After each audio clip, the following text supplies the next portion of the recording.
નમસ્કાર વિદ્યાર્થી મિત્રો, કેમ છો બધા? મજામાં છો ને? સરસ, વેરી ગુડ. વિદ્યાર્થી મિત્રો, આજે આપણે ધોરણ 8ની અંદર વિષય ગણિત પ્રકરણ નંબર 6 વર્ગ અને વર્ગમૂળનો આપણે અભ્યાસ કરવાનો છે. અગાઉના લેક્ચરની અંદર આપણે વર્ગમૂળ કેવી રીતે શોધવું એની જે જુદી જુદી રીતો છે એ આપણે ભણી ગયા કે અવિભાજ્ય અવયવીકરણની મદદથી કેવી રીતે કોઈ પણ સંખ્યા છે એનું વર્ગમૂળ કેવી રીતે શોધી શકાય એ આપણે અગાઉના જ લેક્ચરમાં શીખી ગયા. આજે આપણે વર્ગમૂળ શોધવા માટે કોઈ પણ સંખ્યા હોય, બરાબર, પૂર્ણવર્ગ સંખ્યા, અને એ પૂર્ણવર્ગ સંખ્યાનું જો વર્ગમૂળ શોધવાનું પૂછે તો એનું વર્ગમૂળ કયું થાય એની બીજી રીત છે ભાગાકારની રીતે વર્ગમૂળ શોધવું. તો આ બીજી પદ્ધતિનો આપણે આજે અભ્યાસ કરવાનો છે કે ભાગાકારની મદદથી આપણે કઈ રીતે વર્ગમૂળ શોધી શકાય. પણ એ પહેલાં આપણે થોડીક વાત કરી લઈએ કે આપણને જો પૂર્ણવર્ગ સંખ્યા 2 અંકની હોય કે 3 અંકની હોય કે 4 અંકની હોય કે 5 અંકની હોય તો એનું વર્ગમૂળ કાઢીએ તો આપણને કેટલા અંકની સંખ્યા મળે, એટલે કે પૂર્ણવર્ગ સંખ્યા કેટલા અંકની છે એના આધારે આપણે કહી શકીએ કે ભાઈ એનું વર્ગમૂળ જે કાઢીશું એ કેટલા અંકનું મળે. જોઈએ આપણે કે 10, તો 10નો વર્ગ કરીએ એટલે આપણને કેટલા મળે છે? 100. તો અહીંયા 3 અંકવાળી સંખ્યા મળી. કેટલા અંકવાળી સંખ્યા છે? આ 3 અંકોની નાનામાં નાની પૂર્ણવર્ગ સંખ્યા છે. 3 અંકોની નાનામાં નાની પૂર્ણવર્ગ સંખ્યા, બરાબર ને? 3 અંકની સૌથી નાનાની પૂર્ણવર્ગ સંખ્યા કઈ? તો 100. એ પૂર્ણવર્ગ છે. એ જ રીતે બીજી સંખ્યા પણ આપી છે 31, જેનો વર્ગ છે 961. તો આ 3 અંકની મોટામાં મોટી પૂર્ણવર્ગ સંખ્યા છે.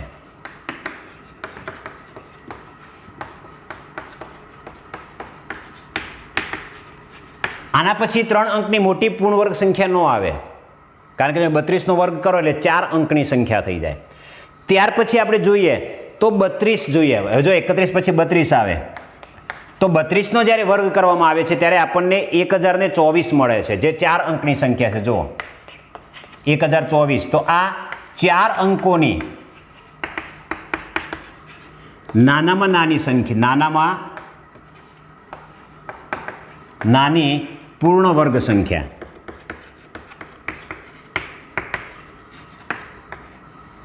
બરાબર. એ જ રીતે એના પછી આપણે 32 છે એ 4 અંકની સૌથી મોટી કઈ થશે? તો આપણે જોઈએ તો 99નો વર્ગ, 9801, જે 4 અંકની મોટામાં મોટી પૂર્ણ વર્ગ સંખ્યા છે.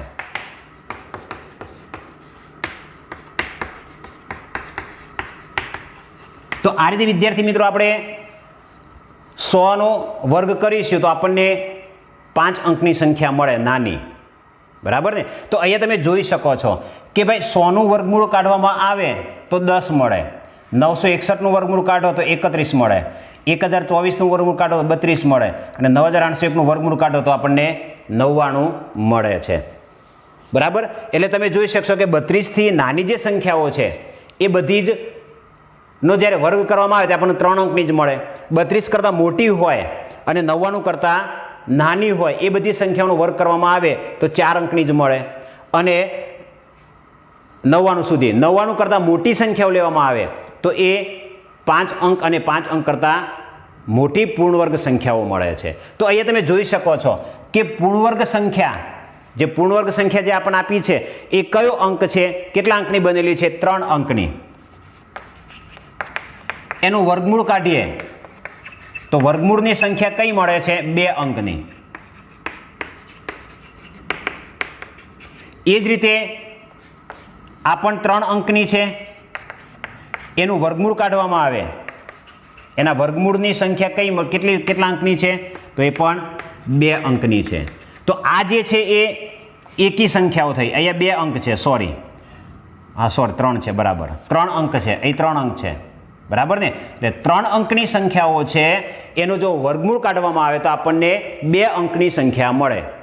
આટલું એક નક્કી કરી દેવાનું કે 3 અંકની સંખ્યા હોય અને એનું જો વર્ગમૂળ કાઢવામાં આવે તો આપણને 2 અંકની સંખ્યા મળે, અને 4 અંકની સંખ્યા હોય અને એનું જો વર્ગમૂળ કાઢવામાં આવે તો આપણને 2 અંકની મળે. 5 અંકની સંખ્યા હોય અને એનું જો વર્ગમૂળ કાઢવામાં આવે તો આપણને કેટલી મળશે? 4 એટલે કે 3 અંકની સંખ્યા મળશે. તો એનું સૂત્ર છે અહીંયા કે n જો બેકી સંખ્યા હોય, n જો બેકી સંખ્યા હોય, બરાબર, n છે એ બેકી સંખ્યા હોય તો આપણને n ભાગ્યા 2 મળે. વર્ગમૂળ કાઢતા મળતી સંખ્યા આપણને n ભાગ્યા 2 મળે. અને n પ્લસ 1 એટલે કે n એ એકી સંખ્યા હોય,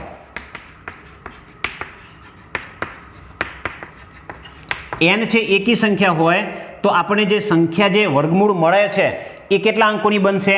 તો n પ્લસ 1 ભાગ્યા 2 અંકની સંખ્યા મળે. આટલા અંકની સંખ્યા મળે. ધારો કે n એ એકી સંખ્યા એટલે 5 અંકની સંખ્યા હોય, n છે એ 5 અંકની સંખ્યા હોય તો એનું વર્ગમૂળ કાઢો તો 5 + 1 એટલે 6, 6 ભાગ્યા 2 એટલે 3 અંકની સંખ્યા મળે. એટલે 5 અંકની સંખ્યા હોય અને એનું જો વર્ગમૂળ કાઢવામાં આવે તો આપણને 3 અંકની જ સંખ્યા મળે. 3 અંક કરતાં મોટી પણ ન મળે અને 3 અંક કરતાં નાની પણ મળે નહીં. એ આના આધારે આપણે નક્કી કરી શકીએ. આ ખાસ યાદ રાખવાનું છે. n એ શું છે? તો પૂર્ણ વર્ગ સંખ્યાના અંકો કેટલા છે એ બતાવે છે. પૂર્ણ વર્ગ સંખ્યાના અંકોની સંખ્યા જો n હોય અને એ જો બેકી હોય તો એ તમે જોઈ શકો છો 2 છે. બેકીમાં તમે જોઈ શકો છો કે 4 છે. જો બરાબર, તો 4 ભાગ્યા 2 કરો તો આપણને 2 અંક ધરાવતી સંખ્યા મળે છે. તો આનો ઉપયોગ આપણે ભાગાકારની જે રીત છે એમાં ઉપયોગ કરવાનો છે, કારણ કે ભાગાકાર છે એ અનુમાનની રીત છે, એ પણ આવશે. તો આ ભાગાકારની રીતે જ્યારે વર્ગમૂળ શોધવાનો આવે ત્યારે આપણને ખ્યાલ હોવો જોઈએ કે ભાઈ એ કેટલા અંકની છે? 3 અંકની. જો 3 અંકની હોય અને એનું જો વર્ગમૂળ કાઢવામાં આવે તો આપણને 2 અંક તો મળશે જ. આ ફાઇનલ આપણને ખ્યાલ હોવો જોઈએ. જો 5 અંકની હોય તો 5 + 1 ભાગ્યા 2, બરાબર ને? 5 + 1 ભાગ્યા 2 એટલે 6 ભાગ્યા 2 એટલે 3 અંકની મળે. 5 અંકની સંખ્યા હોય તો આપણને 3 અંકની વર્ગમૂળ કાઢીએ ત્યારે 3 અંકની સંખ્યા મળે. એટલે આ ખાસ યાદ રાખજો, સૂત્ર છે એ. બરાબર, બેકી સંખ્યા હોય તો આપણને એને ભાગ્યા 2 કરી દેવાના, અને એકી સંખ્યા હોય તો એની અંદર 1 ઉમેરી અને ભાગ્યા 2 કરવાના છે. જોઈએ આપણે એક દાખલો, અહીંયા ઉદાહરણ આપણે આપ્યું છે એ. બરાબર, તો ઉદાહરણ છે આપણે જોઈએ 529નું વર્ગમૂળ કીધું છે આપણને. 529નું વર્ગમૂળ ભાગાકારની રીતે શોધો.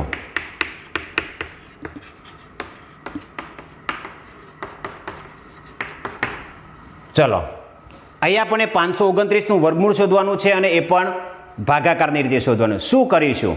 તો પહેલાં તો આપણે આનું વર્ગમૂળ શોધીએ તો આપણને કેટલા અંક મળશે એ નક્કી કરી લો. તો 529 છે, 3 અંકો છે. 3 અંકો હોય તો એમાં 1 ઉમેરી દો એટલે 4 અંક થઈ ગયા. 4 ભાગ્યા 2 કરો એટલે કેટલા? 2 અંક. તો 529નું વર્ગમૂળ શોધીશું તો 2 અંકની સંખ્યા આપણને મળશે. તો આપણે જે અગાઉ ભણ્યા એ અહીંયા ઉપયોગ કરવાનો છે. હવે ભાગાકારની રીતમાં આપણે શું કરવાનું છે? તો હંમેશા સૌથી પહેલાં તમારે છેલ્લા 2 અંકો છે એની જોડી બનાવવાની. સૌથી પહેલાં આપણે 2 અંકોની જોડી બનાવીશું, પછી બાકી વધે એટલા અંકોની જોડી બનાવવાની. બરાબર ને? તમને 3 અંક આપ્યા, 4 આપ્યા હોય તો પહેલાં 2 ની બનાવવાની, પછી 2 ની બનાવી. 5 અંક આપ્યા હોય, બરાબર ને, તો પહેલાં આપણે કેટલાની બનાવવાની? 2 ની જ બનાવીશું અને પછી આપણે 3 ની બનાવવાની. એટલે આ રીતે આપણે એ જોડી બનાવવાની છે. પહેલી આપણે કેટલાની જોડી બનાવવાની? હંમેશા 2 ની જોડી બનાવવાની. તો ચલો 2 ની બની ગઈ.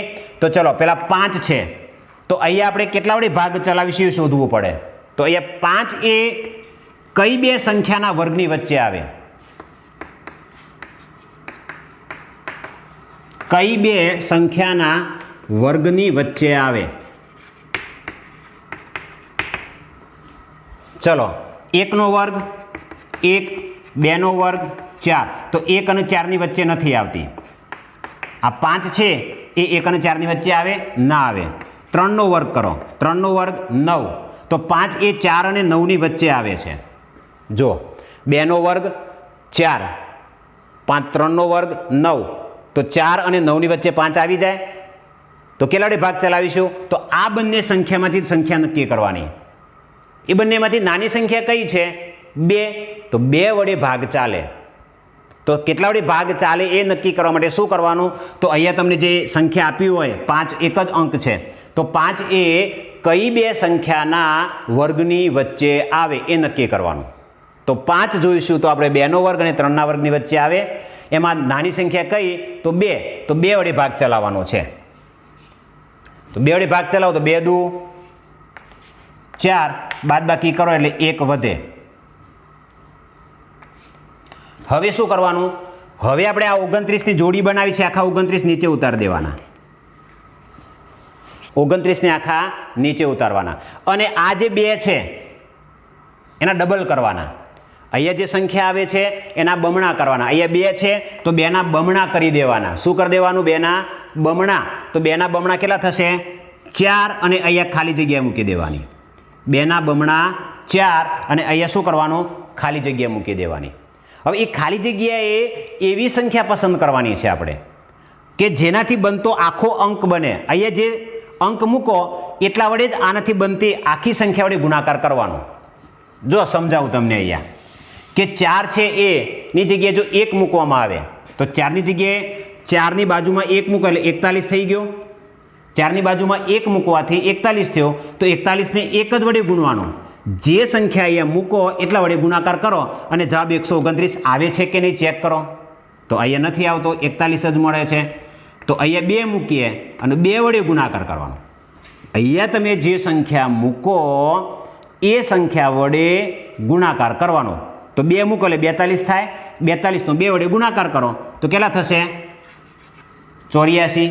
તો આપણે 129 નથી મળતા. હજુ આપણે 3 લઈ લો. ચલો 3 મૂકો એટલે 43 થશે અને 43નો ગુણાકાર આપણે 3 મૂક્યા એટલે 3 સાથે કરવાનો. સમજો વિદ્યાર્થી મિત્રો. તો 3 સાથે ગુણાકાર કરો એટલે 3 તરી 9, 4 તરી 12, આપણને 129 મળે છે. તો અહીંયા કેટલા ભાગ ચાલશે? 3. અને અહીંયા જવાબ આપણને શું મળ્યો? 129. એટલે જવાબ 0 મળ્યો. એટલે આપણે કહી શકીએ કે વર્ગમૂળમાં 529 બરાબર 23 થાય. ખ્યાલ આવ્યો? તમને જ્યારે કોઈ પણ સંખ્યા આપી હોય તો એ સંખ્યાને પહેલાં તમારે છેલ્લા 2 અંકનું જૂથ બનાવવાનું અને બાકી વધે એ બધી સંખ્યાનું જૂથ બનાવવાનું. 3 વધે તો 3 સંખ્યાનું જૂથ બનાવવાનું. 2 વધે તો 2 સંખ્યાનું જૂથ બનાવવાનું. તો આ રીતે આપણે સંખ્યાના છે જૂથ બનાવવાના છે. અને પછી પહેલાં 5 છે તો પહેલાં નક્કી કરો કે ભાઈ કેટલા વડે ભાગ ચલાવીશું.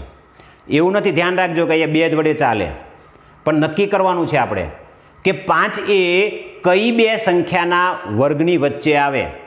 તો 1ના વર્ગની 2ના વર્ગનો તમે વર્ગમૂળ શોધો, વર્ગ શોધો તો 1નો વર્ગ 1, 2નો વર્ગ 4, તો 1 અને 4 એની વચ્ચે 5 નથી, હમણાં કીધું એમ. તો 2 અને 3 તો 2નો વર્ગ 4, બરાબર ને? 2નો વર્ગ શું મળશે આપણને? 4. 3નો વર્ગ 9, તો 4 અને 9ની વચ્ચે આપણને 5 મળે છે, બરાબર ને? એટલા માટે આપણે આ બેમાંથી કોઈ એક સંખ્યા પસંદ કરવાની. પણ કઈ પસંદ કરવાની? જે નાની સંખ્યા હોય તે. તો નાની સંખ્યા કઈ છે? 2. તો આપણે 2 પસંદ કરવાની છે. તો 2 વડે ભાગ ચલાવો. 2 દુ 4, 1 વધ્યા. હવે અહીંયા 1 નથી ઉતારવાનું, આખો જોડી છે એ જોડીમાં નીચે ઉતારવાનો છે એટલે 129 થઈ ગયા. હવે અહીંયા જે અંક હતો એના ડબલ કરો. અહીંયા જે અંક આવે એના ડબલ કરવાના. 2 છે તો 2ના ડબલ 4, 4 થઈ ગયા. હવે 4ની બાજુમાં ખાલી જગ્યા મૂકી દેવાની. કઈ આપણે કોઈ એક અંક મૂકવાનો છે, એ શોધવાનો છે આપણે, કયો અંક આવે એ. તો અહીંયા 129 થયા. તો અહીંયા વારાફરતી 1 મૂકો અને બનતી સંખ્યા 4 અને 1થી બનતી સંખ્યા 41 થઈ, એનો 1 વડે ગુણાકાર કરો, આટલી મળે છે. 2 મૂકો, 42 વડે ગુણાકાર કરો, આટલી મળે છે. 3 વડે ગુણાકાર કરો અને મળતી હોય તો જેટલા વડે મળે એટલા વડે ગુણાકાર કરો, નીચે શેષ 0 વધવી જોઈએ. તો આ રીતે આપણે એનો વર્ગમૂળ છે એ ભાગાકારની રીતે શોધતા શીખ્યા છીએ. હવે આપણે એક બીજું ઉદાહરણ જોઈએ કે ભાગાકારની રીતે વર્ગમૂળ કેવી રીતે શોધી શકાય. તો 4096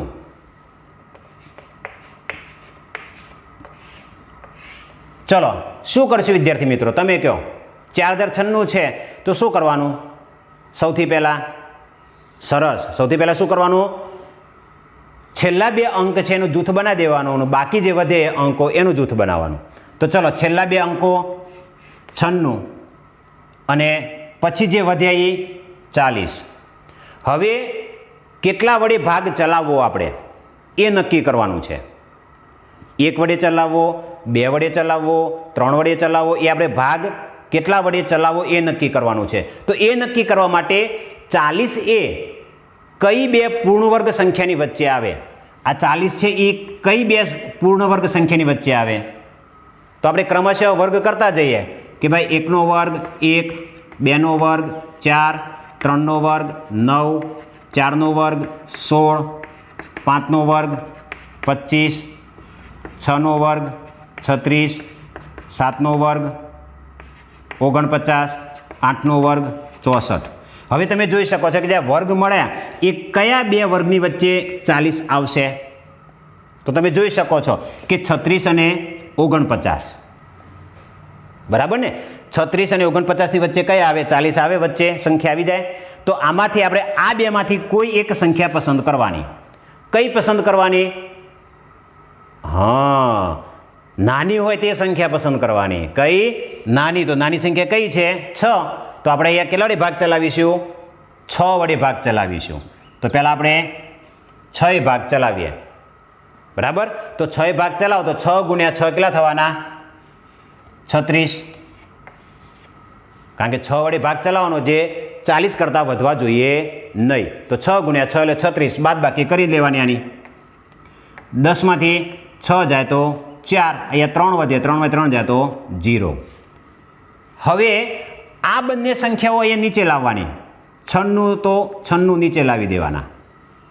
હવે શું કરવાનું? 96 નીચે આવી ગયા. હવે પછીનું સ્ટેપ, તો હવે પછી શું કરીશું કે અહીંયા જે આપણે 6 વડે ભાગ ચલાવ્યો એ 6 ના ડબલ કરી દેવાના. 6 ના બમણા. 6 ના બમણા કેટલા થશે? હા, કોઈક બોલ્યું વિદ્યાર્થી? જો 12. કેટલા? 12. તો 6 ના બમણા 12 લખવાના અને બાજુમાં ખાલી જગ્યા રાખવાની. કેમ ખાલી જગ્યા રાખવાની? કારણ કે ત્યાં આપણે કોઈ એક અંક નક્કી કરવાનો છે. બરાબર? તો એ અંક નક્કી કરવા માટે શું કરીશું? તો 12 મૂકી દેવાના. અહીંયા 12 ગુણ્યા ખાલી જગ્યા. ચલો 1 લ્યો તો 1 વડે ગુણાકાર કરવાનો. તો 121 થઈ ગઈ. તો 121 ગુણ્યા 1 એટલે 121. ચલો એનો નથી જવાબ આવતો. 2 મૂકીએ.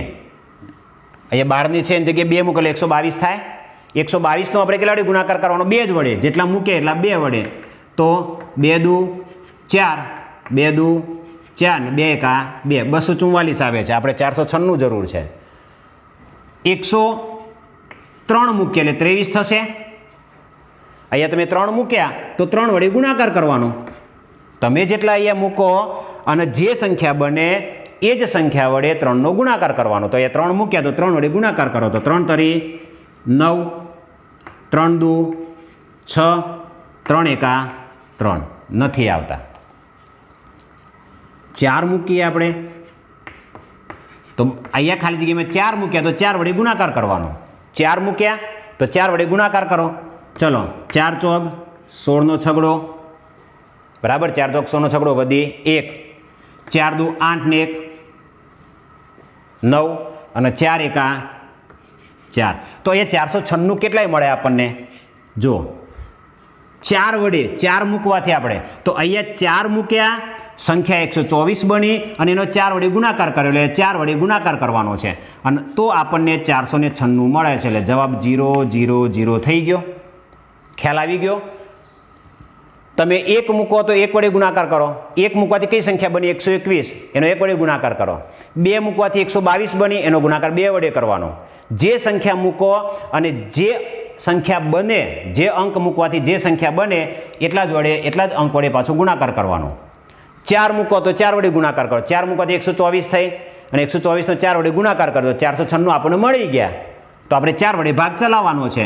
જવાબ 0 મળ્યો. તો આપણે જવાબ લખી શકીએ કે વર્ગમૂળમાં 4096 બરાબર વર્ગમૂળ કાઢી લે કેટલા આપણને 64 મળે છે.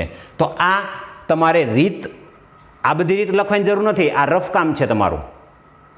પણ તમારે રફ કામ કરવું જરૂરી છે.